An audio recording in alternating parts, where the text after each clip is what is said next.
Long वीकेंडमुळे सिंधुदुर्गातल्या समुद्रकिनाऱ्यांवरती मोठ्या प्रमाणात गर्दी झाली आहे। गेले काही दिवस पेट्रोल डिझेलची टंचाई आणि गॅसची टंचाई यामुळे पर्यटकांनी कोकणाकडे पाठ फिरवली होती। मात्र आता मोठ्या संख्येने पर्यटक कोकणात आलेत। कोकणात दाखल झालेले पर्यटक समुद्री पर्यटनाचा आनंद घेत आहेत।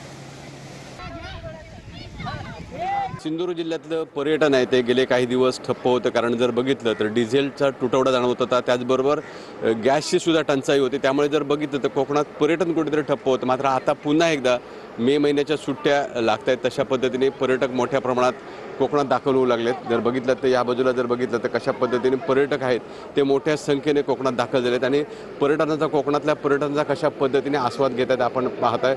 मोठ्या संख्येने पर्यटक आलेले आहेत। हे देवगड आहे, देवगडमध्ये जर बघितलं तर झिप वे अशा पद्धतीचं सुद्धा आहे। त्यामुळे मोठ्या प्रमाणात इथे पर्यटक येतात, हे मोठ्या प्रमाणात पर्यटक येतात आणि पर्यटनाचा आस्वाद घेत आहेत। जर बघितलं तर कोकणातलं पर्यटन आहे ते सर्वांनाच भुरळ घालत असतं आणि जर बघितलं तर अशा पद्धतीने हे कोकणातलं पर्यटन पुन्हा एकदा बहरताना पाहायला मिळतंय।